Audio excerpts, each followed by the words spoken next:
Recording in progress.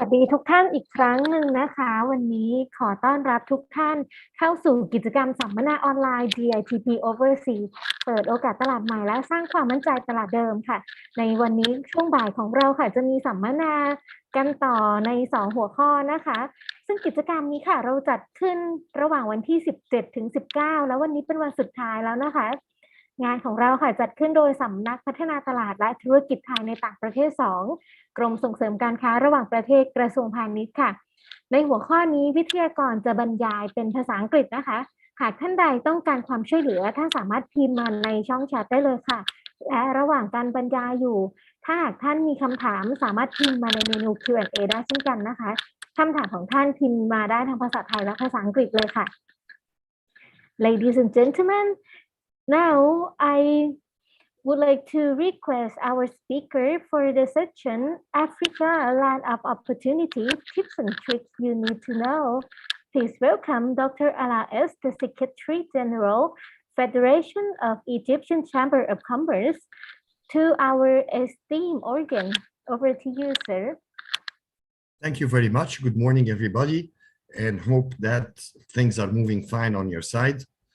And I'll try to take you through a marathon of introducing what opportunities does Africa offer and what or how can you benefit from the huge African market that I believe is the future of doing business with anybody worldwide.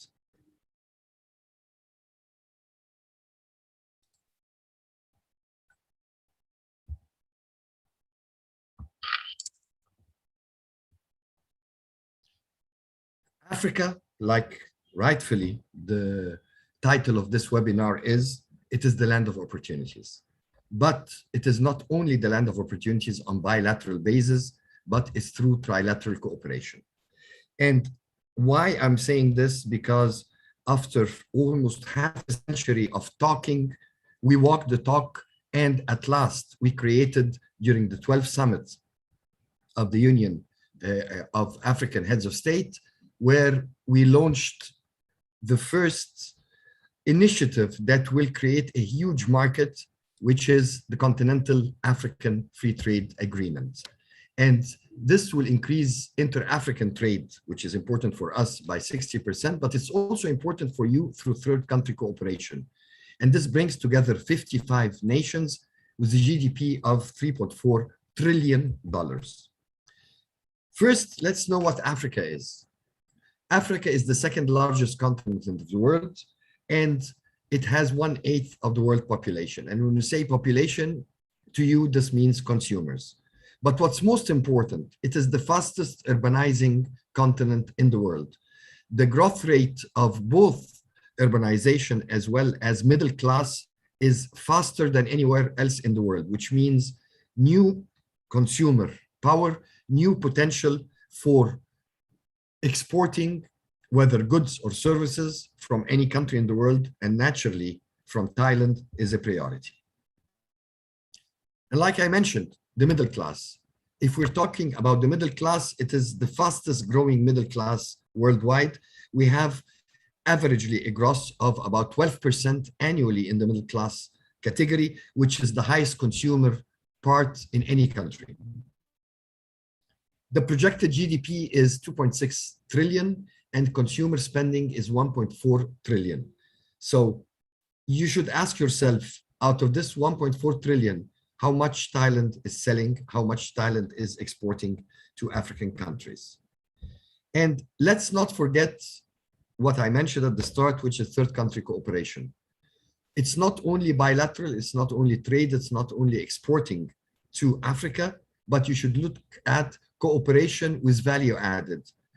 Africa has a huge wealth of natural resources, whether we're talking about energy resources such as oil and gas and coal, or timber, or gold or copper, and the list goes on.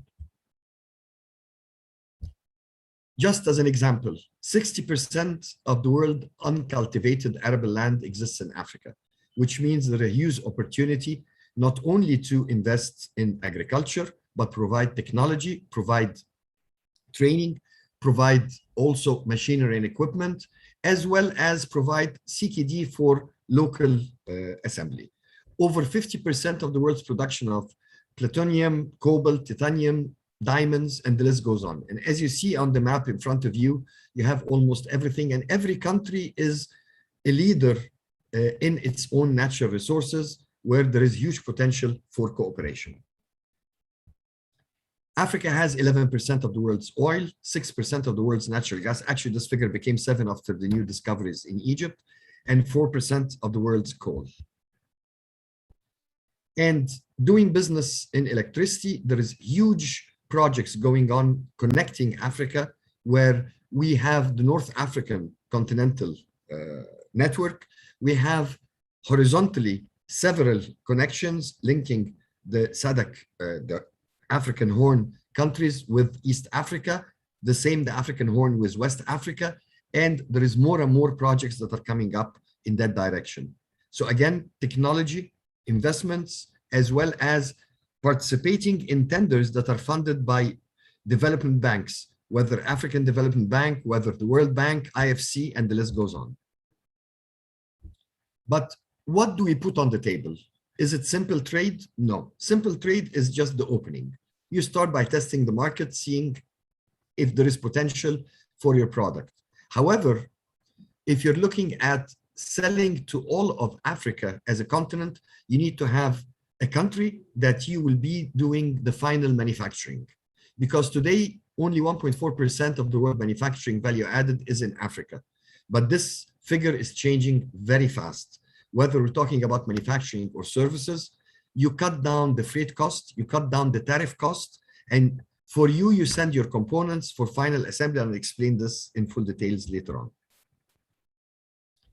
And upgrading transport and logistics is a must. Today, we're having super highways linking all of Africa together. We're having hub ports circulating Africa, where motherships come from your side, download in hub ports, and from there, they start going into feeder smaller ships that distribute to the rest of the continent. And then they use the super highways, the railways, and the network to distribute throughout Africa without customs.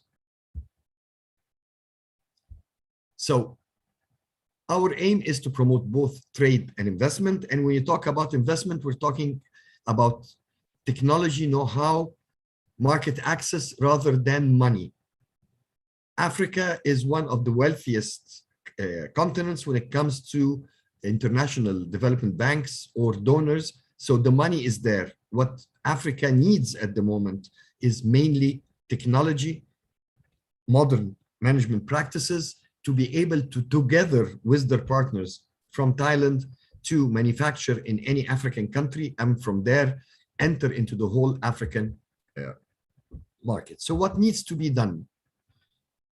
What you should be looking at is trilateral cooperation. So foreign countries, and Thailand is for us a friendly country, but still when it comes to business, we're importing, can provide technology, CKD, components, subcontracting, co-manufacturing, training, and the list goes on, to all the African continental free trade agreement countries where local content will be provided. The local content is between 35 to 45%, and already manufacturing is 15%, packaging is 5%. So we're talking about just 15% local content.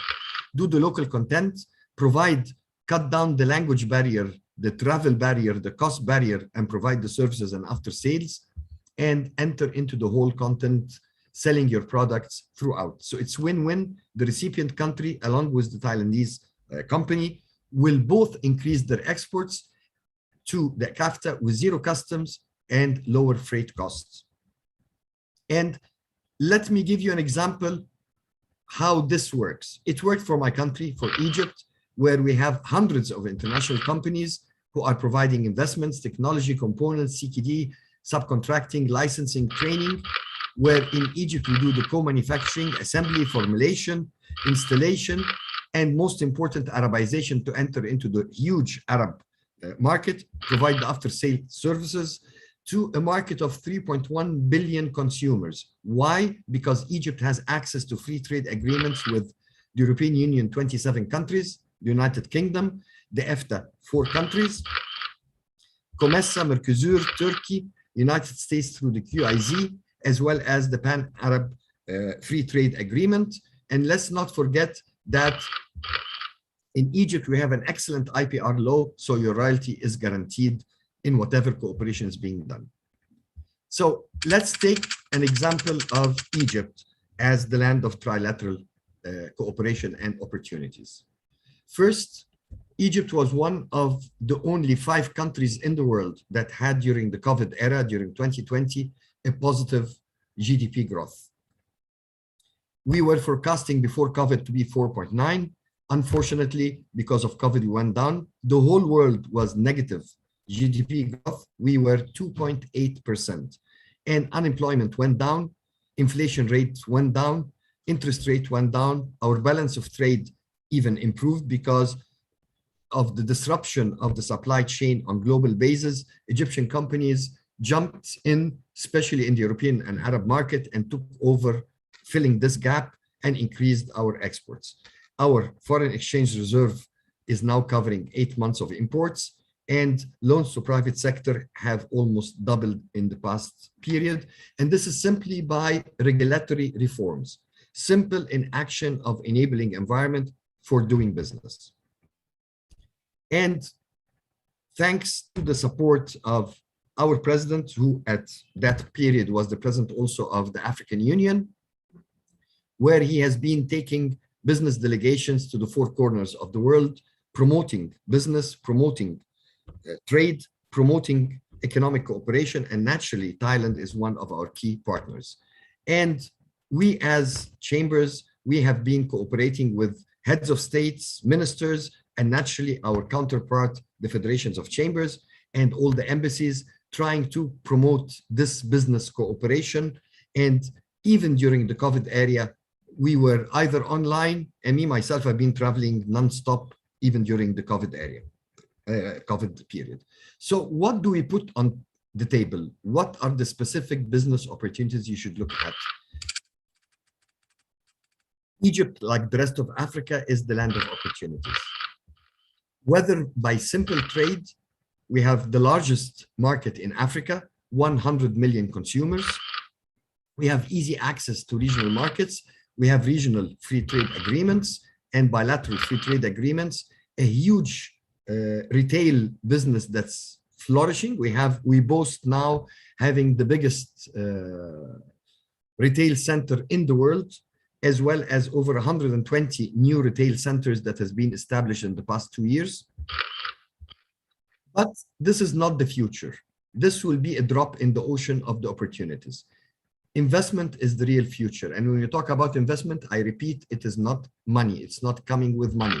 It's coming with technology, with know-how, with novel management practices, and partnering with local companies, whether we're talking about Egypt or any other African country, where first business is infrastructure, where there is a boom in the infrastructure, and there is funding availed by all development banks. Also, subcontracting. In lots of African countries, you have a very vibrant private sector with very modern industrial base that you can subcontract to jointly manufacture. So all what we'll be providing is your know-how, your technology, some training and technical assistance and quality control, and together you export from your country components to do the final assembly with a little bit of local content. And it's a win-win situation where we both increase our exports on global basis. And naturally manufacturing, and especially deepening that manufacturing through SMEs, which unfortunately worldwide are very slow to move outside their borders. But the need for SMEs, especially in the feeding industries, is very high. And we started establishing sectorial industrial cities. We have a leather city, we have a furniture city, we have an automotive city. So we started having this clustering concept that is being provided. Also, the governments have moved from being the operator. We had historically 80% of our GDP was provided by the government and its public sector, and 20% private sector. Today, it is the opposite. We're 85% private sector and 15% public sector.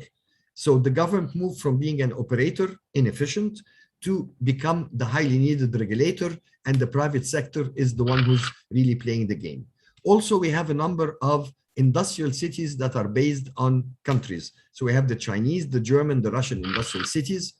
Services is a huge market, and let's not forget easy access as well as the language barrier. If we're talking about North Africa and the GCC countries, the remaining Arab-rich countries, it's so tough to provide services with a language barrier. So training a hub to operate regionally is a win-win situation. Agriculture will come touch upon it, but we have 1.5 million acres that we're reclaiming.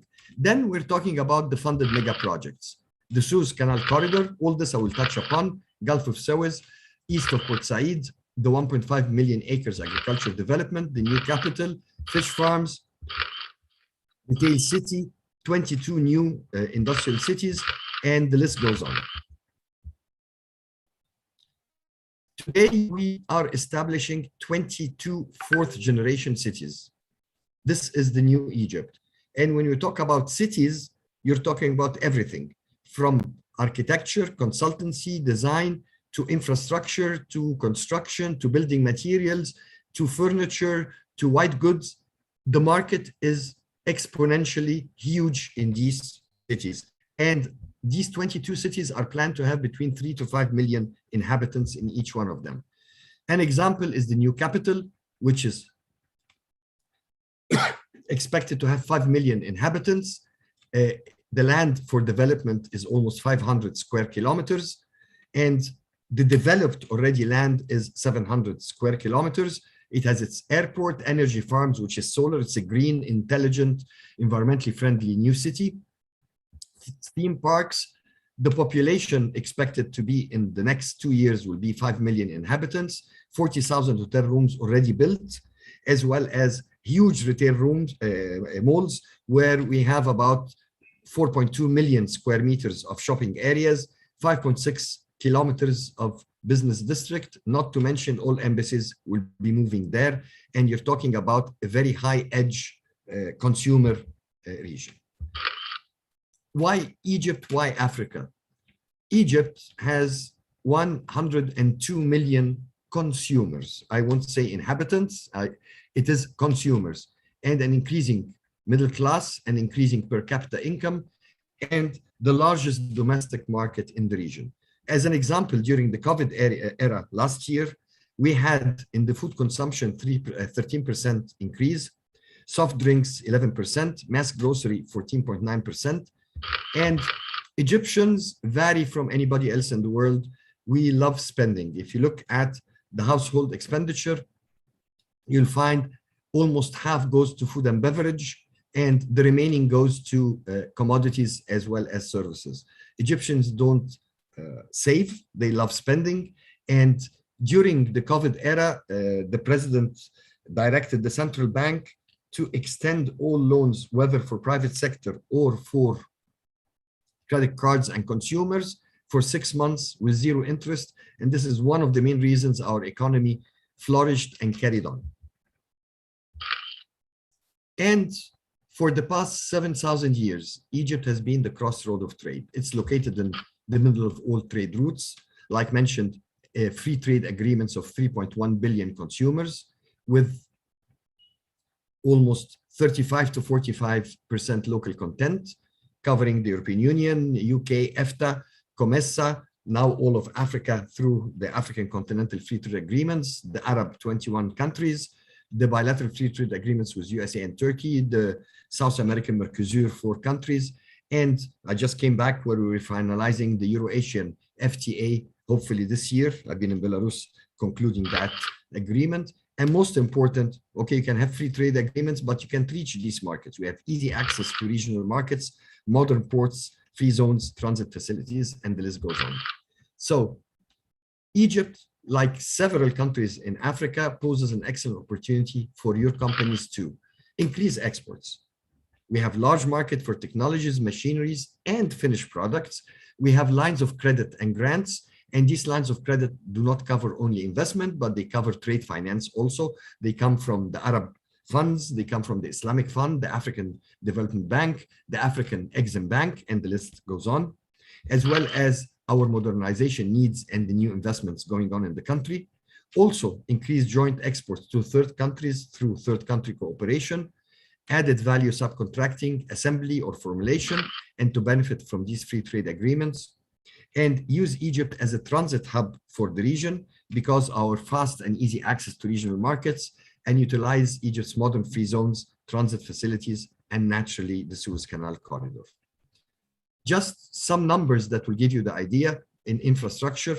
In the past few years, we had 700% increase in roads, 150% increase in railways, 3 new metro lines. Actually, we are the only country in Africa that has subways that transform around 1 billion passengers per year, 300% increase in the airports.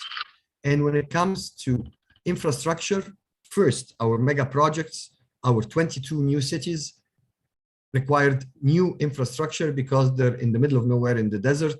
They were built in new development areas.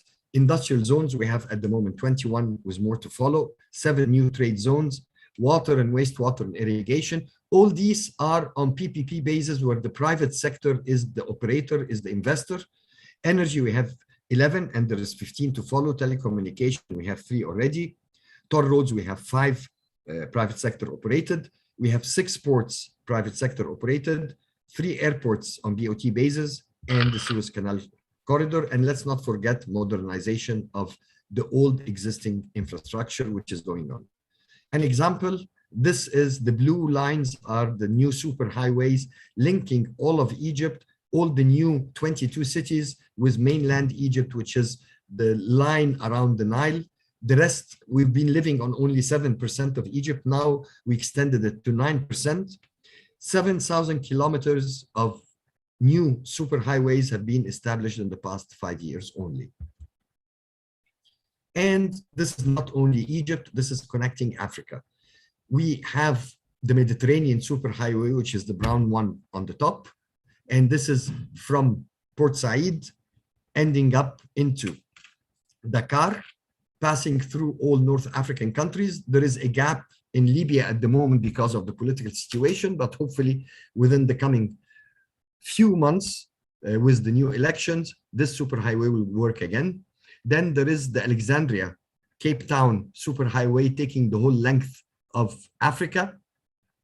There are some remaining small gaps, about 180 kilometers, that are being concluded. Hopefully in a matter of years, they'll be done.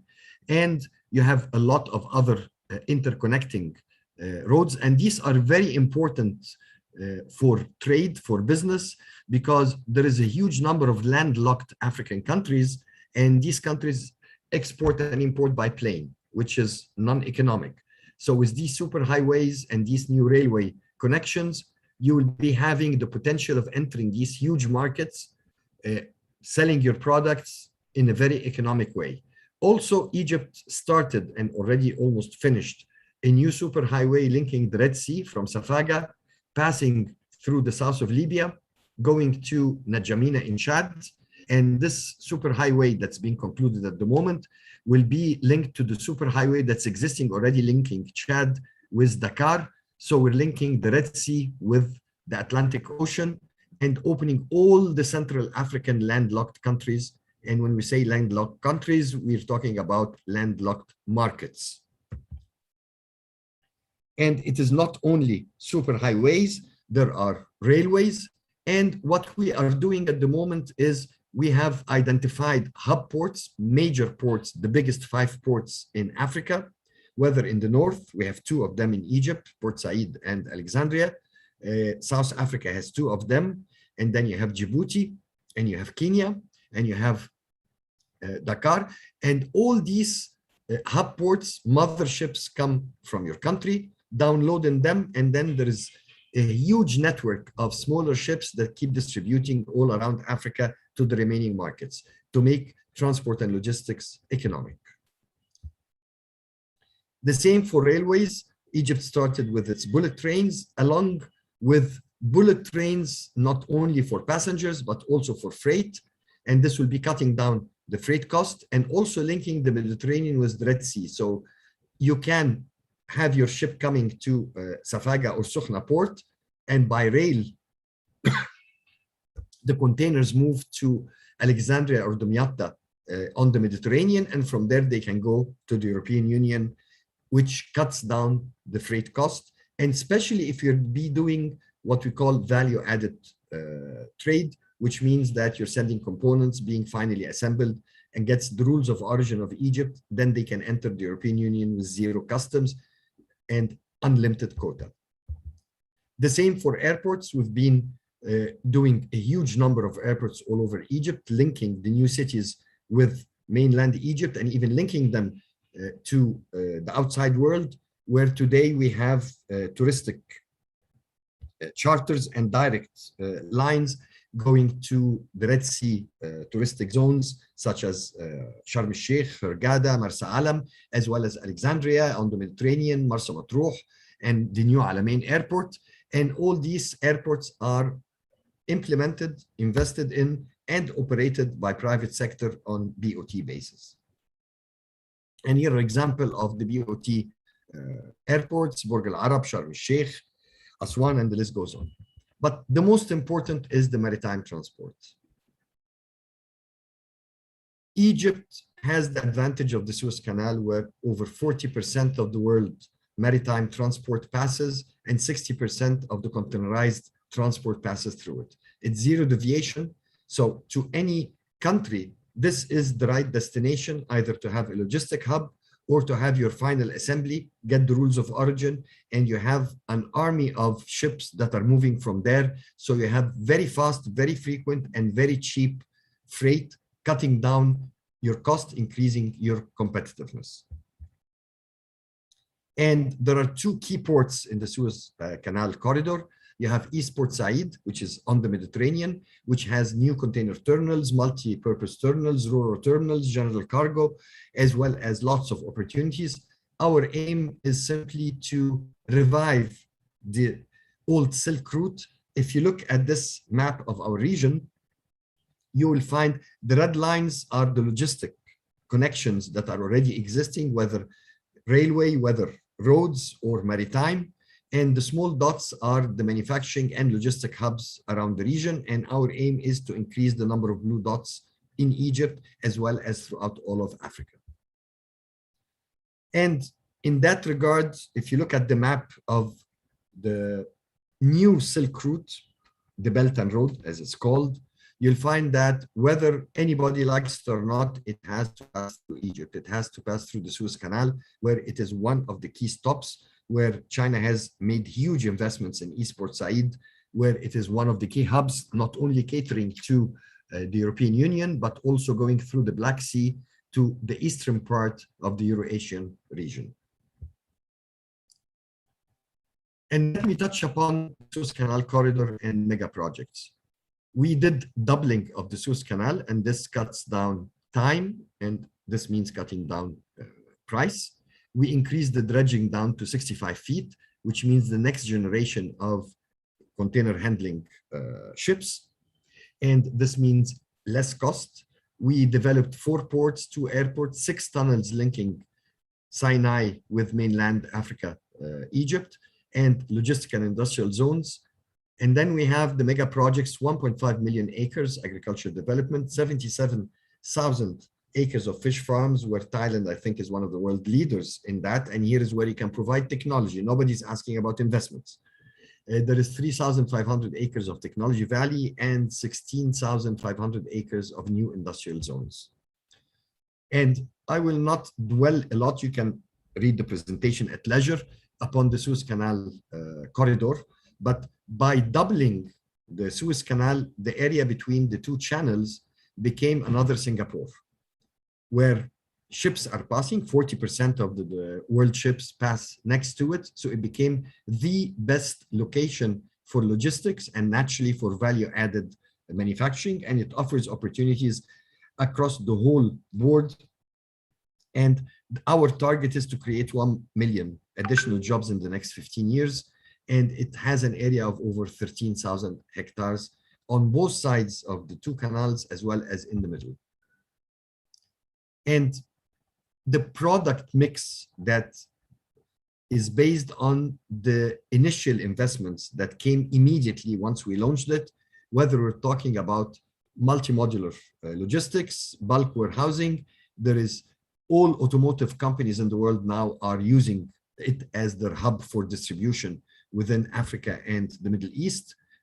Metals the same, as well as warehouses for different businesses, whether white goods, retail goods, pharmaceuticals, electronics, and the list goes on. And Egypt is going, like all of Africa, on a very fast track to upgrade itself. This is the master plan of Ain Sokhna. This is how it looked like last year. And this is the master plan for 2050. We have already reached the plan for 2030. And we hope within the next 3 years, we'll reach the original plan of 2050 and then start looking at further developments. Thanks to the global investments, all phase 1, phase 2, phase 3 of developments have been done at a very, very, very fast track. The same applies to Port Said, where also we created another channel entering into the port. So ships enter from one channel and go out from the other channel. So there is no waiting time. And this cut down the waiting time, which means demurrage, which means cost for ships by half. And this makes the location more and more competitive. And this is the master plan for 2050. And we have concluded it. Today, all Egyptian ports, as well as 4 other African ports, can receive the latest generation of container handling ships, which are bigger than aircraft carriers. They carry 15,000 containers. And the advantage in that is that you're cutting down costs of logistics, hence you become more competitive. And all these ports have 11-pier cranes that work simultaneously, which means you can download the ship in less than 6 hours, again, cutting down demurrage costs. So I'll take the manufacturing from bottom up, what you can provide and get money in return. Quality control, quality assurance and certification, management and vocational training, technology transfer, buyback and re-exporting schemes, feeding industries. Here we're talking about small and micro enterprises, subcontracting, which means that we link you with a local partner where you use their manufacturing facility with some modifications to produce your product locally in Egypt for the local market, zero customs, and to export to the 3.1 billion consumers all around. Then modernization of key industries, which is an initiative of the government and is already funded by different donors and development funds, co-manufacturing and licensing, joint ventures, as well as the new industrial cities, whether specialized or general. And if you can go to the website of our Ministry of Industry, you'll find the map of all the industrial cities. And for every one of that, it's invegypt.com, invegypt.com. And for every location, you'll find that you have a concept paper for it based on the local materials, the local feeding industries, how you can really plug and play immediately once you start doing that. And with a micro pre-feasibility, I will not say feasibility, this is the responsibility of the businesses, or that there is a local factory that you can work with and start production.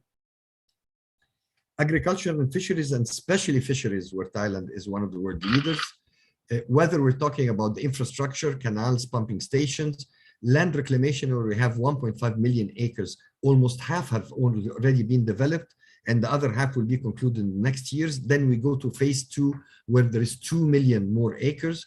And this requires agro-machinery equipment, whether simply supplying them or locally manufacturing them, research and development, food processing, again, where Thailand is a world leader, to export to our regional markets, And then we come to the fishing, whether modernization of fishing fleet or fish farms, fish processing and export. And let's not forget that Africa is the land where agricultural innovations have been created. All tools we're using today in the world have been developed in Africa. But instead of being mechanized by animals, they became mechanized by tractors, but it is the same. And this is what we're using today. And we're assembling them in Egypt with our partners from the rest of the world. Today, we are turning our desert into biological gold mines, and we are producing, as per the export market quality, products that enter into these markets. About 22% of Egypt's exports now is agro-produce. And over 1.5 million acres have finished, half will be finished in the next 2 years. And the sky is the limit because there is still 2 million acres extra to be developed. And this is not a dream. This is an example of one of the villages that have been created in these projects. And here are these projects producing.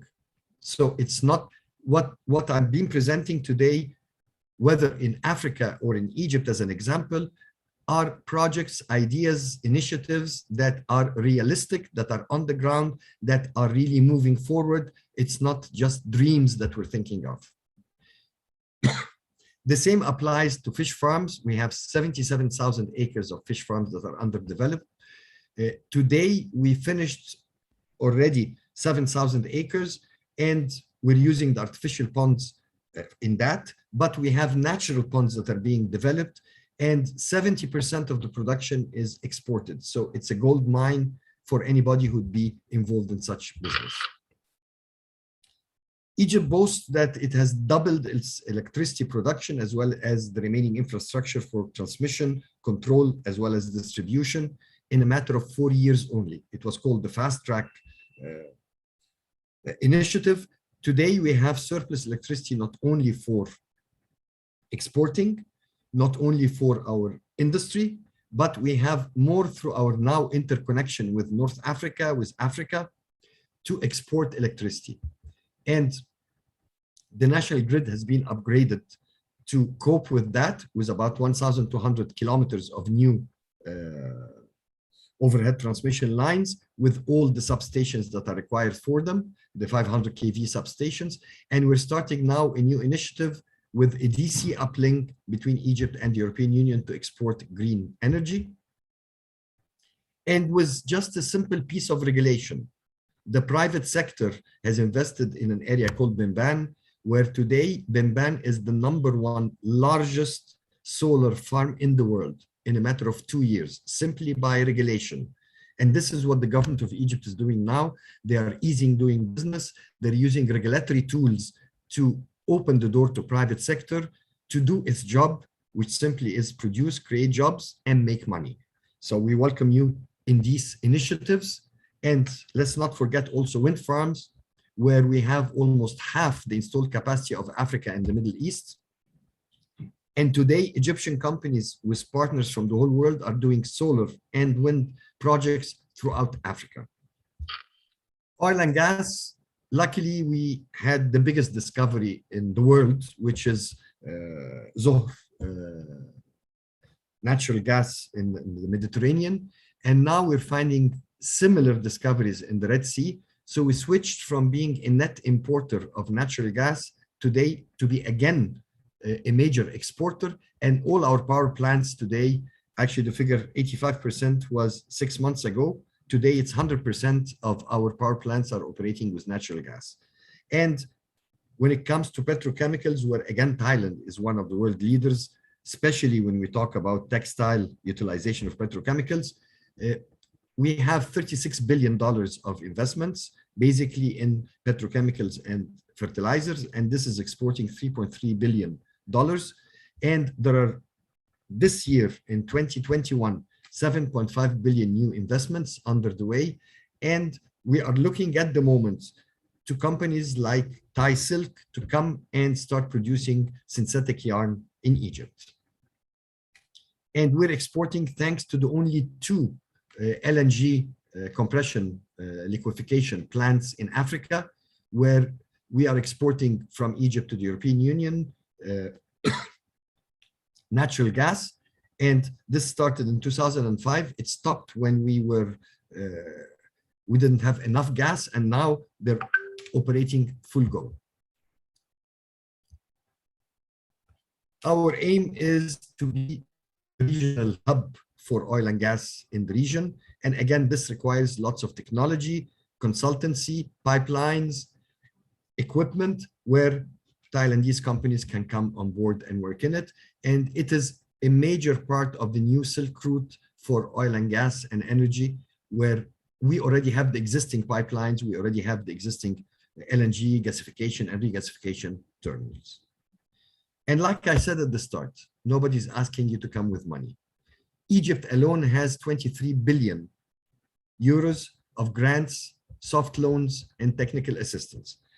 You can download from the commercial office in the embassy in Cairo what we call Meta Finance. This includes all the amount of money available for North Africa, which is Morocco, Tunisia, Algeria, Egypt, as well as Jordan, Palestine, and Syria. And we're concluding a similar survey for the remaining African countries. And this covers every single cent that's availed to business, to private sector. We don't seek what is provided for the governments. This is the money availed by development funds, development banks, donors, by source. And then you will have for each one a short description: who's the target population, what type of funding, is it a grant or soft loan or technical assistance, what's the fund size, what's the application procedure, and who is the right contact person to access this money. So nobody asks you to come with money, come with ideas, come with business opportunities, come with technology, not only to Egypt, but to all of Africa, and use that partner country as your hub to cater to the remaining part of Africa. No wonder Egypt for the past 4 years successively has been the #1 recipient of two things. FDI, we've been the #1 recipient of FDI for the past 3 years, as well as the remittances of Egyptians working abroad. We're like your neighboring countries, China, Philippines, India, where expats, Egyptian expats, are key sources of foreign earnings. But what is important is the whole world is looking at the reconstruction of Libya. The whole world will look in a couple of years at the reconstruction of Syria. They're looking at the moment at the reconstruction of Iraq. We have 7 million Egyptians in these countries. Libya, we have 2 million Egyptians living there. We have all Egyptian companies operating there. So if you enter there hand in hand with an Egyptian company, this is how you can do business. If you want to export to Sudan, the waiting time in Port Sudan is 3 months. So if you export to an Egyptian port, and then you go through our 2 main land gates with Sudan, you can cut this time, which you pay as demurrage, and it's win-win. So Egypt is a hub to cater to several countries in the region. And what I'm saying is not a dream, is not a wish, it is reality. Here are some names of Fortune 100 companies who did not come to do business with Egypt. They did not come to invest in Egypt. They came to make the regional hub in Egypt, because Egypt is the land of opportunities and Africa is the continent of opportunities. Moreover, when you come to do business in Egypt, it is interesting. There is history, culture, tradition. There is attractive touristic and recreational sites. We are the #1 recipient of tourism within the continent, endless sandy beaches, spacious residential facilities, world-class education, health. And I believe we're hospitable people, but if you don't like Egyptians, no problem. You have a couple of million expat community that you can mingle with, and a pleasant climate all the year around, and a very spicy political climate. So we invite you to guide your companies on the path of these pioneers who are today reaping the fruits of their early arrival. And let me close with a piece of ancient African wisdom. Rig your boat, travel near and far, look for a wise partner, knock his door, seek his knowledge, welcome in your home. This is how your people will prosper. This was said by King Amenhotep 4,500 years ago to the head of his commercial fleet, the first to cross between Africa and another continent. It was Europe in that case, where he knocked their door, seeked his knowledge, welcomed in Egypt, and this is how our people prospered. And we welcome you all in the same spirit. Thank you all. Thank you very much, Dr. Alaa Ezz, for your presentation and your insight of the Egyptian market.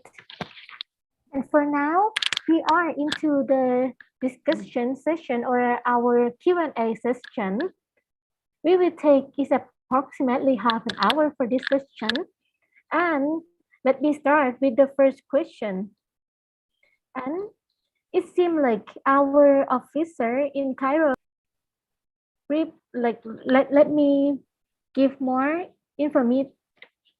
Let me give more information for the seminar. The question is, how many percent of the duty-free of 100% of fruit juice from Thailand to your country or in Egypt? Thank you very much, and have already get the answer by the HS code. It is 14%. Yes, right. And the next question that is already answered is, how many percent of the import tariff for the cosmetic and personal care? And we have already roughly answered. Please find us the HS code of your product and your email. But the general tariff for this kind of product should be around 10 to 30%. But by the way, for now, I may include actually in these products, okay, in aseptic fruit juice and canned fruits, Thailand is dominating the Egyptian market. You have about 60-70% market share. However, you can have a bigger market share by exporting bulk for final packaging in Egypt. Because, by the way, you import the Tetra Pak, you're not manufacturing it, imported. But the bulk is what you produce. So what you need to do is to be linked to Egyptian juice manufacturers and export to them bulk, and they package it under your brand locally. This way you can not only enter Egypt with zero customs, but you can re-export to the regional countries with zero customs. So you have to look at it this way, the same for cosmetics, the same for lots of things. Sorry for interrupting. Yes, thank you very much. Really good point, actually. Well, for the specific tariff, import tariff, if anyone interested, you just send the email with the product attached cost to our office at citpcairo@gmail.com. We'll reply you one by one. So, but you need to provide us with the detail of the product that you interest, so we can give you more details later on. And regarding the question for the offshore lending, yes, it's allowed by Egyptian law. But I do not recommend that, because you have development finance, which has a longer, what development banks do is they give you a commercial loan, which is the one you get offshore, but they put a grant that will give it a grace period. So 3 years is the least. The maximum is JEBIC, the Japanese environmental loan, is 20 years. And payback period would be extended and the interest rate will be reduced. So when you have these options, it's illogical to go to offshore lending. Thank you very much. So let me start with the next question. Also, is Cairo Plus system already applied or not yet? It was supposed to be applied mandatory from the 1st of August, but because the awareness by Egyptian importers was not that high, so we requested the Minister of Finance to postpone it for 3 months. And this is the last postponement. For the local companies to be aware and understand it, we're doing lots of training programs for them, and to notify their suppliers worldwide, because they have to do the online registration. But in a matter of, I think, 1st of October, it is mandatory. You cannot export to Egypt without it. For the online registration, can Thai entrepreneur can do it or have to be the local company only? It is very simple because you cannot move from one stage to another without doing the first one. And when you click on it, you have the guidelines for it and the instructions. So it's very easy. Oh, You can wow. have maybe a 12 years old child to do it. It's not a big deal. Wow. We tested that. We made sure that it is a simple process, not a complicated process. Well, thank you very much. And the next question is, let's say I have a manufacturing and exporting company in Cairo. Is offshore lending allowed by This the one he already law? answered. I already This answered one he that. already answered. Yes, it's allowed. The next one. The next one is how many days to export from Egyptian to Riyadh and have FTA or not? Sorry, I can't see that question. How can you? Here. How many days to export from Egypt to Riyadh? Yes. We're talking about hours, not days. Oh, okay. Because we have ferry boats, Ro-Ro ships that are crossing. It takes 3 hours to cross.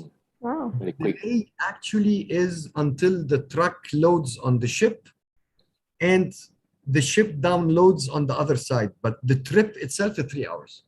Wow. Very fast. And from there, they're doing, there is now, this arrives in Jeddah, which is their main port. And now there is the railway, there is a super highway that's being utilized. And it takes about 4 to 5 hours by truck from Jeddah port to Riyadh port, to Riyadh city. Wow, thank you very much. So we're talking less than half a day. But Yeah. How about the FTA? This is also included under the GCC and the Egypt Free Trade Area, right? This is under the PAFTA, the Pan-Arab Free Trade PAFTA, Agreement. yeah. We have So zero you can customs get, between yeah, all Arab can get the privilege under this scheme. Yeah. That's right. The only problem you need to be aware of is it's not customs. It is like the whole world, the phytosanitary regulations that are being changing continuously in every country. Saudi Arabia is upgrading its phytosanitary regulations. They have a new food safety authority like us. And there are new regulations for pesticide residues, for heavy metals. So this is the thing you should look at, more important than the time of shipping. Well, thank you very much. Let's go to the next question. Is there the sustainable trend famous or acceptable in African market for now? Can you repeat it, please? Is there what? The sustainable trend of the product, is it make the business go better or it's just normal?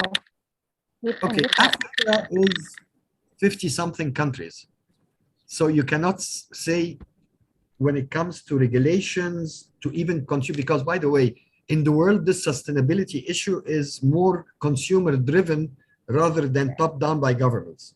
Governments can regulate as much as they want, but if the consumer doesn't care, nothing will happen. So you have countries that are very fast in that direction. There are countries that are very slow in that direction. But we can say on the average, maybe 50% of African countries, yes. And the remaining 50% have, whether they like it or not, to be on the way. It will take them some time, but they're on the way. Oh, okay, thank you. So that means we would have like half opportunity Yes. for this kind of product. Yes. Yes, and for the next question is about the glassware market in Egyptian. How is it for the opportunity in the market? Which, where, what, where? The glassware. The glassware. Elsewhere. Yes. We still have a huge market. Egypt has been replacing imports gradually with local manufacturing. However, still your neighbors in China are throwing lots of glassware on Egypt. There is the upper edge that comes from the ex-Czechoslovakia countries, but there is still a huge market for the country. Oh, okay. So that means 100 million, so we consume everything. Oh, okay. And as I see that Egypt is like a quite large market, and is there any opportunity if like a Thai entrepreneur, we add more unique design or more special design into the glassware and we export to Egyptian, is there any opportunity for this kind of There stuff? is a huge opportunity because like ready-made garments, fashion is always local. So Oh, okay. you cannot, maybe something you personally love, when it comes to another country, they don't like it. So you have to do your market research, and the easiest way of doing the market research is find a good partner who will do it for you and tell you first out of your product mix what would sell in Egypt, and if there is something of high demand that you're not producing, he can advise on the designs that need to be done. Oh, thank you very much. And in case if we want to win the demand of Egyptian market, is there really matter for the price? The Egyptian, okay, the 100 million Egyptians, you have 5 to 6% who do not look at price. Okay. Which is a huge market on its own. So these are buying upper edge niche brands, everything. And then you have 95%, which is a price market. And then you have the government, because of government procurement regulations, is a price market. Oh, okay. So So that means, both exist. yes. Yes. So that means like if we can get into the unique market or like the only very top of the consumer, that means they would continue buying our products, right? And there are 5 million. That's almost a country. Wow. Yes, right. And by the consumer behavior, will they continue using the same brand or do they have the brand royalty? For the 5%, yes, there is the brand loyalty. Oh, okay. Thank But they're open, it's like all trends. And if Yes, you look right. at brands in the world, even in ready-made garments, it's every year you find one new brand popping up and starting to take big market share. So the brand loyalty exists, but there is huge room for new brands. Oh, okay. Thank you very much. So let's go to the next question. How about the opportunity to import the energy drink and soda drink to Egypt made from dates, the fresh fruit, and the plant in Thailand? It is a huge market. It's a very growing market. Again, this is catering to the 5%, the 5 million, but it's a very huge market. We are importing from the whole world, and each supplier has his own niche. Either it is the global brand, so there is brand recognition, or they're doing something, they're importing something that we have a couple of Thailandese companies exporting energy drinks that are with exotic fruits. So the whole spectrum exists in Egypt. That's right. So that means they still have the opportunity for this kind of product, but in very niche markets. But even its niche is still big because we have got the big. That's why I don't like to use the word niche, because our niche is 5 million. So yes, it's right. niche. Thank you very much. Let's go to the next question. Apart from Egypt, to penetrate the market, which other country in Africa or continent that we should penetrate the market as a consumer goods next? Thank you very much. It depends on the product. But in general, the biggest 3 markets in Africa is first Egypt, followed by South Africa, followed by Nigeria, followed by Kenya. So these are 4 countries that constitute the highest purchasing power throughout the continent. But if your product does not have competition in another African country, which might be smaller as a market, but you can dominate very fast. So actually, it depends on the product. Wow. So that means we should have the product is exactly what product is, and we should have the partner who help us do the market research before Yes. we penetrate. Yes, right. Thank you very much. And let's go back to the fresh fruit and dry fruit. Like, what about the opportunity for the fresh and dry fruit in the Egyptian market or in any country?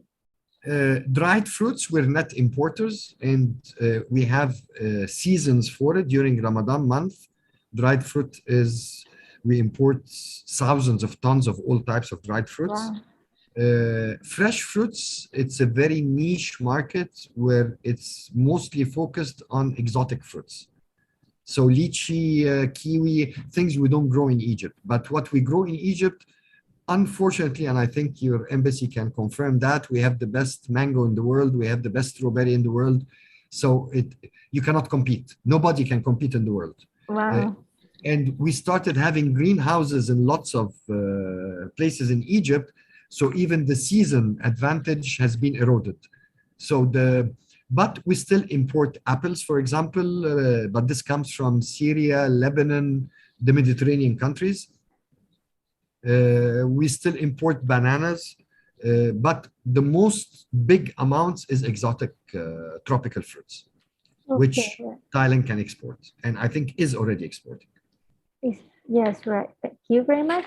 Not And- only for the consumer, sorry, but also for companies, for juice and jam companies, where we are the #1 exporter in Africa and Middle East of jam and juice. That's right. Thank you very much.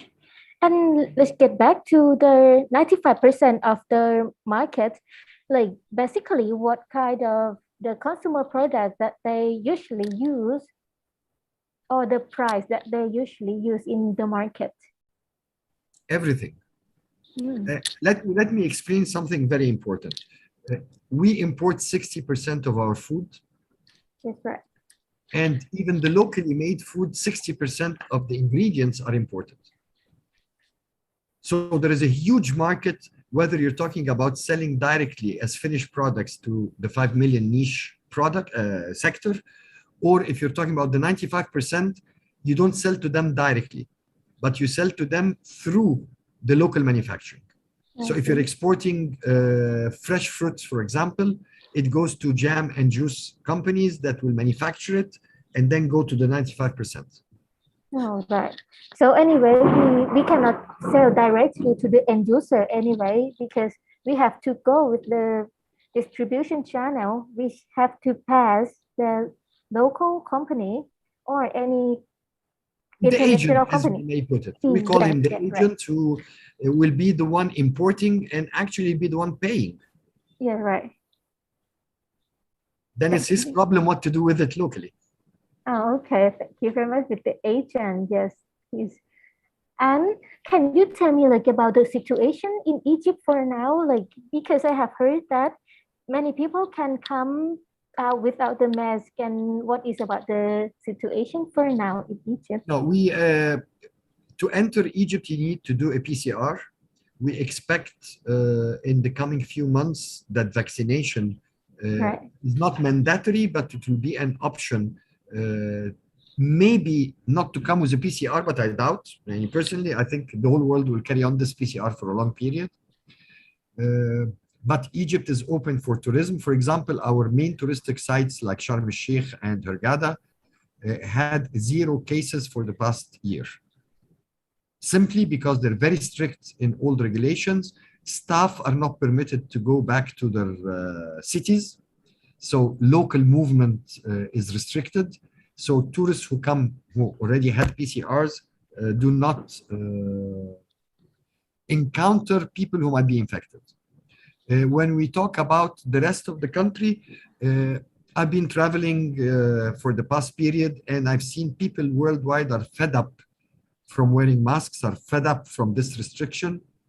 Countries where the numbers start rising, they become very strict again. But countries where numbers like Egypt have been stable or declining, we stopped. Regulation-wise, no, we didn't stop, but people are taking it the easy way right now. Yes, thank you. And we have lots of cities, especially the ones that tourists come to, had 0 cases. So it's been working. Yes, thank you very much for your answer. And let's get started with the next question. You mentioned about the Africa. Can you talk a bit about about French African country in terms of doing business? Are there the market there? Okay, we don't use the word French African, it's Francophone. It's just the language. They use French as a language. So they're not French African countries. Okay, This sorry. political issue, but I understand the question. Francophone Africa has a major advantage. Most of its countries are tied to the Central Bank of France. So you have first-class banks that can open letters of credit that are ratified by a first-class bank. So doing business with them is interesting, let's put it this way, and secure. For you, the freight to them, because you're going to the other side of the continent, this is West Africa, freight is an issue. So whether you export to Suez Canal and then by land reach Dakar, for example, and start distributing there. But what you should focus on is find one country in the region that will be your hub for distribution to the remaining neighboring countries. Yeah, thank you very much. And let's start with the question about the labels on the packaging. If the Thai entrepreneur will have only the Thai labels on it, and about the nutrition from Thai and about the FDA from Thai, is it enough if we would like to export to Egypt or in Africa? It's from country to country. It's a different, depends on the local regulations. But normally the first standard regulation is that all the labeling has to be translated. So you can put an extra sticker on the product with the same labeling, ingredients and everything, production date, shelf life, expiry date and everything in the local language. That's a must in all African countries. And this normally your agent will be doing the translation for you, because if I leave it to you, there'll be lots of mistakes in it and it will prohibit the product from entering. Some countries require a local analysis of samples, and this is done at the port level. Egypt does this, and it's done in a very short period. It's not a big issue. Some countries, it depends on the phytosanitary regulations in the country, but you have some countries where there is the Ministry of Agriculture, the Ministry of Health, depends on the product. If it's live plant product, it's Ministry of Agriculture. If we're talking juice, jam, things like that, it's Ministry of Health, plus the Import-Export Authority, depending on the country. Yes, right. Thank you very much. So at first we need to check our exit code so we can check directly which regulation we need for our product by the destination. The easier way is through the local chamber is to find a good partner, or through the embassy, the commercial office, because also they have their own network of qualified people. And he or she, this local partner, will be the one to provide you all the requirements, regulations, and do it. The embassy, the commercial office can provide the regulations, but there is also nitty-gritty details which are practical in the field. Yeah, Mistakes that you wake up in the morning and you discover that you have done. When an unexperienced agent sends you the translation in Word, and your Windows is in your local language, so it could reverse the sequence of the characters. So you print what you got, but in the end, it is illegible. So if you're experienced, you send it in PDF, so you have to print the right. So these are small details, but are crucial. And by the end of the day, he is the one who will be opening the letter of credit. He's the one who's paying. He's the one who's buying. So you have to find him first. Right, thank you very much. And if we have like a food with the very short shelf life, and what is the minimum length of shelf life that it could have before we export to Egypt? No, this is from product to product. But I can assure you that we have some companies like Gourmet, for example, are importing products with 48 hours shelf life. Okay. So it's already existing on the local market. So there is a way of doing it. I did not go into details of the mechanism, but we in Egypt, we started having what we call the white list. The white list includes the importer and the exporter who have not done any mistakes for a period of time. So inspection for the products become random, not mandatory every time. So there is a lot of changes that are happening in the regulations in Egypt that are easing doing business. That's right. Thank you very much. And what is the platform, the platform that people like to use a lot or is very popular in Egypt?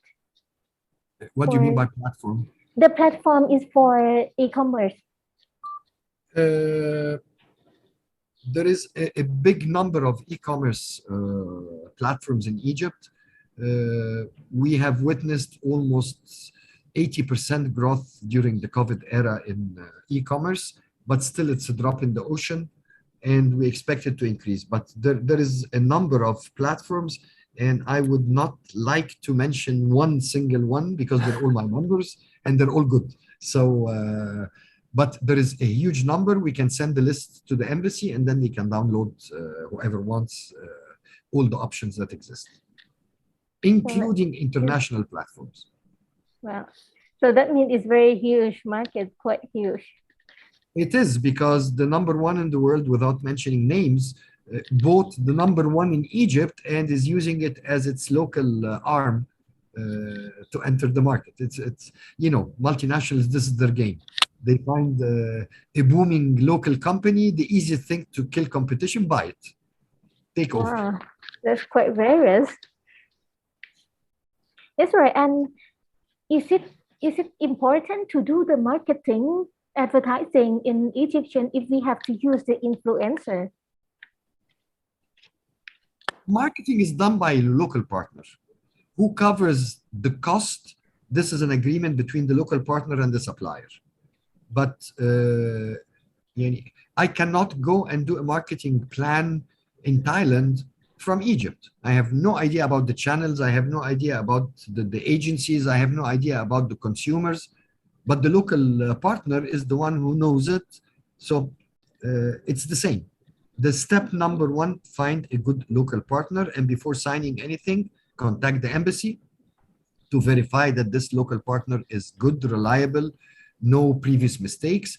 And they contact us to provide details. They contact other embassies even to check the quality. So they do their homework. Wow.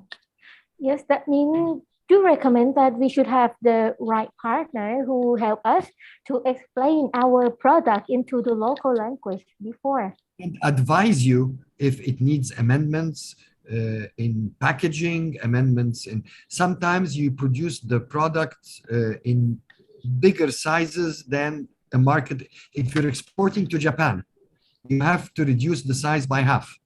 Otherwise, it will never sell. So all these small things, the labeling, some countries like flashy colors, some countries like whisper colors. Some words in your language are normal, in our language are unacceptable. So there are so many things that, again, the local partner is the one who will advise on that. Wow. And how often that local people come out for the shopping, for the grocery? We have, historically, it used to be every day. Now we started having the trend of weekend shopping, which we do in, like the whole world is doing now, with the enactment of lots of huge shopping malls, which is an outing plus shopping. So you have the convenience stores for the day-to-day smaller things, but the weekend shopping is the main item, and we're seeing it happening all over the country. We're not talking about the main cities only. We're having huge shopping malls being established in the middle of nowhere in Egypt. That's right. Thank you very much. And if there are like the people who still like to shop in store rather than online? Yeah, the online is still a very small part of the market, simply because of financial inclusion, simply because of awareness, simply because of the trust in the online. Even people who are financially included, who are even rich and everything, some of them don't like putting their credit card on the internet. But now we have a huge growth in the number of people who are financially included. We have our mobile operators starting with mobile wallets. So the tools are existing. It's growing very, very fast. But even when we say we're 100 million, so growing very fast, we talk a percentage. But we expect maybe in a matter of 2 years that we'll be having a huge part of the retail in Egypt online. But for Egyptians, going shopping is a trip. It's an excursion. It's not just shopping. Wow, thank you very much. And what about the new way of normal life in this year or even in the next year?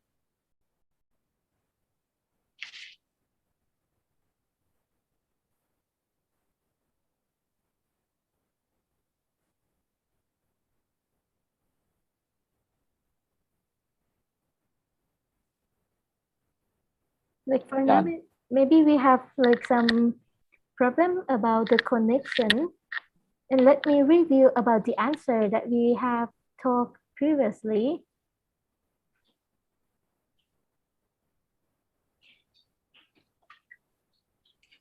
ตอนนี้ดูเหมือนสัญญาณหลุดไปแล้วครับเดี๋ยวอาจจะรอ connect กลับมาอีกสักครู่นะครับสำหรับท่านที่เข้าร่วมสัมมนานะครับในส่วนของสำนักงานพาณิชย์เราที่ดูแลตลาดแอฟริกาตอนเหนือนะครับถ้าท่านมีข้อสงสัยหรือต้องการรายละเอียดเพิ่มเติมนะครับอย่างเมื่อสักครู่ที่ทางท่านวิทยากรบอกแล้วเนี่ย local partner เป็นสิ่งสำคัญนะครับแล้วก็ในส่วนที่เราจะเริ่ม establish ตัวธุรกิจเราเองเนี่ยขั้นแรกก็คือต้องพยายามหา counterpart เรานะครับแล้วก็ในส่วนนี้เองเนี่ยสำนักงานในฐานะที่อยู่ในพื้นที่นะครับก็จะเป็นตัวที่จะช่วยท่านนะครับ verify แล้วก็ screen counterpart ให้กับท่านส่วนหนึ่งเพราะว่าหลายๆครั้งเนี่ยบางทีเราไม่ได้รู้จักกันนะครับหรือว่าไม่ได้มีการทำธุรกิจกันมาก่อนเนี่ยการที่จะมาเริ่มต้นนะครับอาจจะต้องใช้เวลานิดนึงแล้วก็การเช็คสอบประวัตินะครับเป็นเรื่องสำคัญหลายๆเคสเนี่ยจะมีปัญหากันมาตอนหลังก็เนื่องจากไม่ได้มีการตรวจสอบหรือ verify กันมาก่อนนะครับยังไงถ้ามีประเด็นคำถามหรือข้อสงสัยในเชิงเทคนิคต่างๆนะครับส่งคำถามมาได้ที่สำนักงานพาณิชย์นะครับที่กรุงไคโรนะครับ ditpcairo@gmail.com นะครับเดี๋ยวเข้าใจว่าทางทีมงานคงจะได้ส่งรายละเอียดในการติดต่อแล้วก็ช่องทางการติดต่อต่างๆให้ผู้เข้าร่วมทุกท่านได้ทราบด้วยนะครับวันนี้มีหลายๆคำถามที่สอบถามมาเกี่ยวกับตัวอัตราภาษีนำเข้านะครับตัวกฎระเบียบต่างๆในส่วนนี้เนี่ยถ้า provide ตัว HH code ของ product ให้เรานะครับเดี๋ยวสำนักงานจะได้ตอบเป็นรายบริษัทรายผู้เข้าร่วมสัมมนาให้นะครับเพราะว่าจะต้องเช็คแล้วก็ตรวจสอบในระบบแต่ที่ตอบไปเบื้องต้นก็คือโดยทั่วไปตอนนี้อัตราภาษีไม่ค่อยสูงนะครับโดยเฉพาะในส่วนของสินค้าอุปโภคบริโภคพอเขายังต้องพึ่งพาการนำเข้าเป็นหลักนะครับอัตราภาษีนำเข้าจะเรนจ์อยู่ประมาณที่ 10-30% นะครับขึ้นอยู่กับประเภทสินค้าตัวไหนที่เขาไม่สามารถผลิตได้เองพึ่งพาการนำเข้าสูงไอ้ตัวอัตราภาษีนำเข้าก็จะค่อนข้างต่ำนะครับอย่างข้าวอย่างที่ยังต้องพึ่งการนำเข้านะครับภาษีก็จะแค่ 5% เท่านั้นเองก็ไม่ได้สูงมากมายนะครับถึงแม้เราไม่ได้มี FTA กับทางอียิปต์แต่ว่าตัวภาษีคิดว่าไม่ได้เป็นอุปสรรคสำคัญตัวสำคัญก็จะเป็นเรื่องมาตรการทางการค้าอื่นๆนะครับเช่นเรื่องของการจดทะเบียนโรงงานการติดฉลากซึ่งก็จะมีกฎระเบียบที่ค่อนข้างstrict นะครับแล้วก็จะต้องเรียนรู้ขั้นตอนให้ถูกต้องนะครับไม่เช่นนั้นสินค้าเรามาถึงแล้วอาจจะถูกรีเจ็คหรือต้องมาแก้ไขเปลี่ยนแปลงทีหลังก็จะเป็นต้นทุนที่เพิ่มขึ้นค่ะตรงนี้พอดีมีคำถามเข้ามาเพิ่มเติมขออนุญาตถามที่สพต.ไคโรเพิ่มนะคะเป็นเกี่ยวกับตราฮาลาลนะคะผลิตภัณฑ์จำเป็นจะต้องมีตราสัญลักษณ์นี้หรือเปล่าแล้วก็เราขอจากที่ไทยได้ไหมหรือเราต้องไปขอในส่วนของตลาดไคโรหรืออียิปต์นะครับตราฮาลาลของไทยเป็นที่ยอมรับนะครับแล้วก็เรื่องกฎระเบียบไม่ยุ่งยากมากนักถ้ามีการรับรองผ่านจากฮาลาลของไทยมาแล้วนะครับมีฉลากติดเรียบร้อย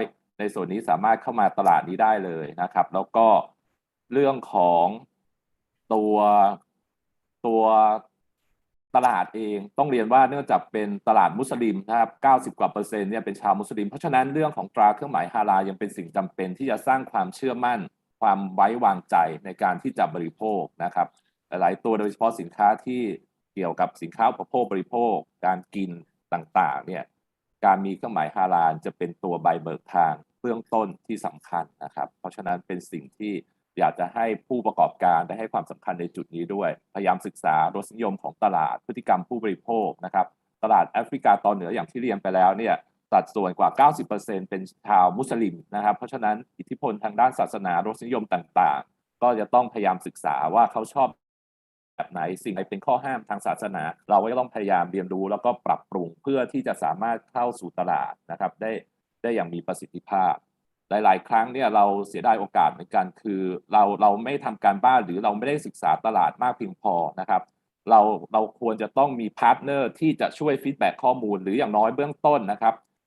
ท่านสามารถติดต่อกับสำนักงานมาได้ถ้ามีความสนใจในส่วนของผลิตภัณฑ์ไหนนะครับสาขาใดสาขาบริการใดเป็นพิเศษเรามีข้อมูลในเบื้องต้นที่จะให้กับท่านในการที่จะศึกษาเบื้องต้นหลังจากนั้นนะครับถ้าสามารถหาพาร์ทเนอร์หรือเคาน์เตอร์พาร์ทในตลาดได้ท่านจะสามารถคุยรายละเอียดกับเขาเพิ่มเติมนะครับอย่างที่ทางสปีกเกอร์เราได้ให้ความเห็นไปแล้วเป็นสิ่งสำคัญมากเพราะเคาน์เตอร์พาร์ทนี่แหละจะเป็นคนช่วยเดินเรื่องต่างๆเรื่องกฎระเบียบขั้นตอนการไปขออนุญาตนะครับการทำตลาดต่างๆเนี่ยมันจะขึ้นอยู่กับตัวพาร์ทเนอร์เป็นสำคัญนะครับค่ะขอบคุณค่ะ แล้วเทรนด์ของการอยู่อาศัยของประชาชนยุคใหม่นะคะหรือเป็นพวก younger generation อย่างเงี้ยค่ะเขามีแนวโน้มที่จะอยู่ในประเทศหรือมีแนวโน้มที่จะไปอยู่ต่างประเทศมากกว่ากันคะตอนนี้ต้องเรียนว่าอย่างที่บอกเป็น niche market ตัวประชากรที่มีกำลังซื้อหรือไม่ได้แคร์เรื่องราคาเนี่ยประมาณ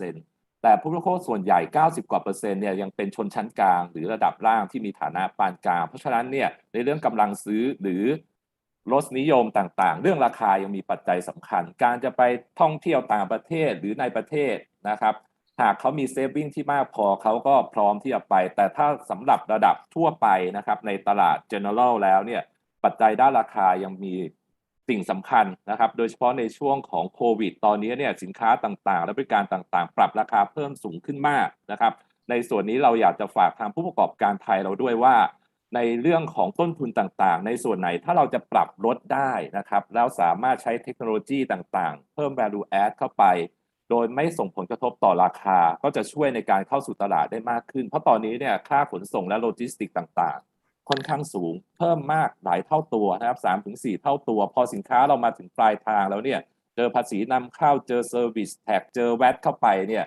บางทีความสามารถในการแข่งขันเราเนี่ยมันจะด้อยกว่าสินค้าที่เขาผลิตได้เองในประเทศส่วนหนึ่งหรือสินค้าที่เขาสามารถนำเข้าจากประเทศข้างเคียงที่เขามี FTA ด้วยกันนะครับในส่วนนี้ถ้าเราสามารถปรับในเรื่องคอสแล้วก็การบริหารจัดการได้นะครับพยายามลดต้นทุนของเราสร้างความแตกต่างหรือ differentiate product ของเราออกไปเนี่ยก็ยังมีโอกาสสำหรับสินค้าไทยนะครับที่จะเจาะเข้ามาในตลาดแอฟริกาโซนเหนือมากขึ้นนะครับโดยเฉพาะในส่วนของสินค้าผักสดผลไม้เมื่อกี้มีการทัชไปนิดนึงผมต้องบอกว่าสินค้าผักผลไม้ของไทยเนี่ยมี potential แต่เนื่องจากการขนส่งที่มีต้นทุนค่อนข้างสูงเพราะปัจจุบันจะต้องมาทางอากาศเป็นสำคัญนะครับแล้วหลังจากช่วงโควิดมาเนี่ยต้นทุนเพิ่มขึ้นกว่าเท่าตัวจากเดิมกิโลกรัมละ$3ตอนนี้เข้าไป$7-8เข้าไปแล้วนะครับพอมาถึงเชลฟ์ที่นี่เนี่ยพอผู้บริโภคซึ่งส่วนใหญ่เป็นระดับกลางหรือล่างนะครับเห็นราคาเมื่อเปรียบเทียบกับผลไม้ท้องถิ่นที่เขาผลิตได้เองไม่ว่าจะเป็นมังคุดสตรอเบอรี่ส้มองุ่นนะครับราคาต่างกันหลายเท่าตัวเนี่ยมันก็เป็นอุปสรรคสำคัญเหมือนกันที่จะทำให้สินค้าเราเนี่ยสามารถขยายวงออกไปได้ในวงกว้างมากขึ้นนะครับค่ะขอบคุณค่ะ และเรามาถึงคำถามข้อสุดท้ายแล้วนะคะ ผู้ประกอบการสอบถามว่า เครื่องสำอางฮาลาลถ้าจะนำไป OBM ที่อียิปต์นะคะ และกังวลเรื่อง IP เขาจะมีการปกป้องในระดับไหนยังไงบ้างคะ IP นะครับค่อนข้างเข้มงวดเพราะว่าที่นี่มีกฎหมายชัดเจนท่านสามารถจดทะเบียนไม่ว่าจะเป็นลิขสิทธิ์สิทธิบัตรเครื่องหมายการค้ากับหน่วยงานพาณิชย์ที่นี่ได้นะครับก็มีกฎหมายออกมาคุ้มครองนะครับในส่วนนี้เนี่ยคิดว่าไม่น่าเป็นปัญหาหรืออุปสรรคสำคัญส่วนเรื่อง OEM หรือการเข้ามาผลิตเรียกว่าเป็นเทรนด์ที่ดีเพราะว่าปัจจุบันเนี่ยต้องเรียนว่าผู้นำเข้าเราทางนี้นะครับเขาเริ่มเปลี่ยนเทรนด์ที่จะ import ในลักษณะ finish productเป็นลักษณะ semi finish เพื่อมาผลิตในประเทศซึ่งจะมีกฎระเบียบหรือขั้นตอน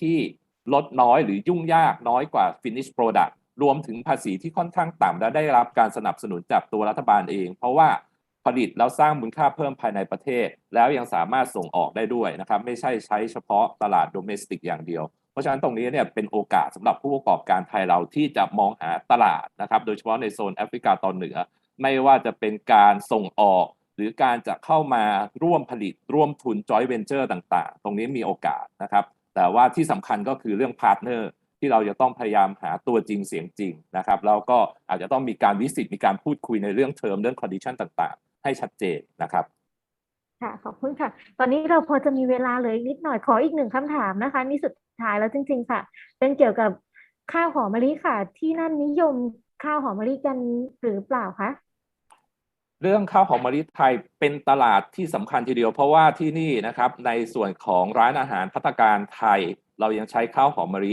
ในการที่จะเสิร์ฟหรือให้บริการนะครับก็เป็น niche market แล้วก็เจาะตลาดระดับกลางถึงบนอันนี้ก็คือในส่วนกลยุทธ์ของเราส่วนตลาดล่างลงมาเราจะมีตลาดในส่วนของข้าวขาวธรรมดาและข้าวนึ่งนะครับอันนี้จะเป็นตลาดระดับกลางถึงล่างที่ผู้บริโภคอาจจะมีกำลังซื้อน้อยหน่อยแต่ว่าราคาเราก็จะไม่ได้สูงเท่าข้าวหอมมะลิแล้วก็สามารถที่จะแข่งขันได้เพราะว่าอียิปต์เองเนี่ยเขาสามารถปลูกข้าวได้แต่ว่าข้าวเขาจะเป็นข้าวเมล็ดสั้นนะครับแล้วปัจจุบันยังมีปริมาณไม่เพียงพอยังต้องพึ่งพาการนำเข้าเพราะฉะนั้นในส่วนนี้ก็ยังเป็นโอกาสสำหรับข้าวไทยข้าวหอมมะลิและข้าวนึ่งนะครับรวมถึงข้าวสีที่อาจจะมี niche market ที่มีความสนใจอยู่ตอนนี้สำนักงานเราก็พยายามโปรโมทในเรื่องข้าวสีต่างๆนะครับข้าวนิลข้าวกล้องข้าวไรซ์เบอร์รี่นะครับเพื่อให้เป็นที่รู้จักของตลาดมากขึ้นครับค่ะขอบคุณค่ะแล้วถ้าเกิดว่าเราเทียบเป็นเปอร์เซ็นต์นะคะอย่างเช่นเป็นเซมิโปรดักต์ของเราแล้วก็เป็นตัวฟินิชโปรดักต์เปอร์เซ็นต์ห่างกันประมาณเท่าไหร่คะ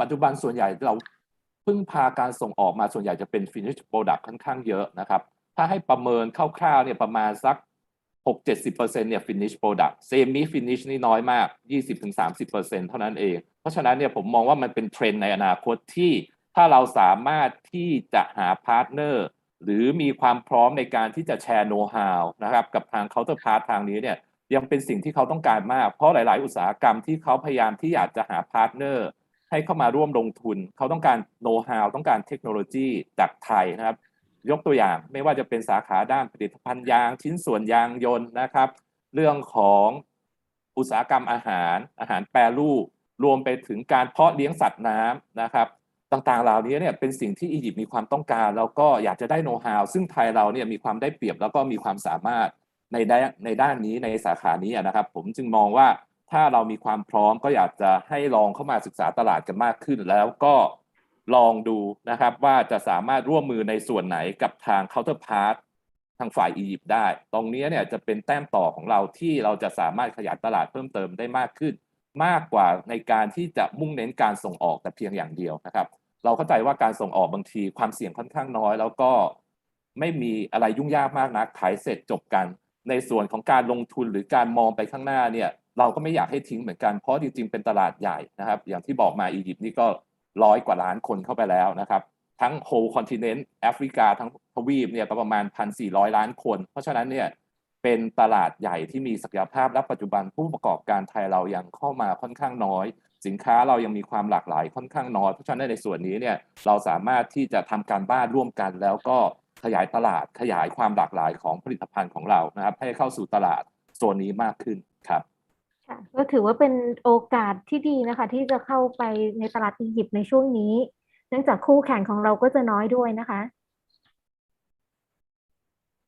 ค่ะและตอนนี้ค่ะคำถามของเราหมดลงแล้วนะคะแต่อย่างไรแล้วจะขออนุญาตปิดการสัมมนาในหัวข้อนี้ลงแต่เพียงเท่านี้นะคะสำหรับท่านที่รับชมอยู่ค่ะสามารถดูวิดีโอย้อนหลังในหัวข้อนี้หรือหัวข้ออื่นๆที่เรามีการถ่ายทอดไปผ่านทาง Facebook Page DITP Overseas หรือ YouTube DITP Overseas ผ่านที่ลิงก์แชทตามที่เราแจ้งไว้ในช่องแชทนะคะและก่อนท่านออกจากระบบค่ะรบกวนทำแบบประเมินความพึงพอใจเพื่อให้ทางกรมสามารถนำข้อมูลเหล่านี้มาพัฒนากิจกรรมครั้งต่อๆไปให้ดียิ่งขึ้นหากท่านใดสนใจเข้าร่วมกิจกรรมต่อยอดการค้านะคะสามารถสมัครเข้าร่วมกิจกรรม DITP Overseas OBM จับคู่ค้าธุรกิจเปิดตลาดใหม่ขยายตลาดเดิมด้วยรูปแบบออนไลน์ระหว่างวันที่ 7-8 กันยายน 2564 กิจกรรมนี้ค่ะเราจัดขึ้นโดยความร่วมมือร่วมกับสำนักงานส่งเสริมการค้าในต่างประเทศจากภูมิภาคอเมริกาลาตินอเมริกา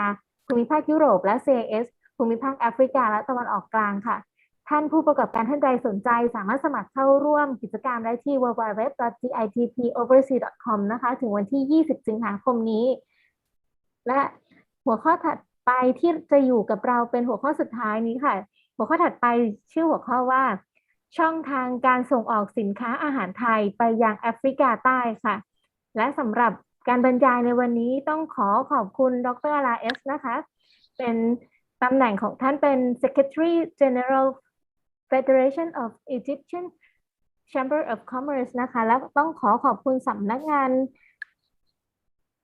ประจำกรุงไคโรด้วยค่ะสำหรับการบรรยายในหัวข้อ Africa Land of Opportunity Tips and Tricks You Need to Know สำหรับหัวข้อนี้ขอลาไปก่อนค่ะสวัสดีค่ะสวัสดีครับ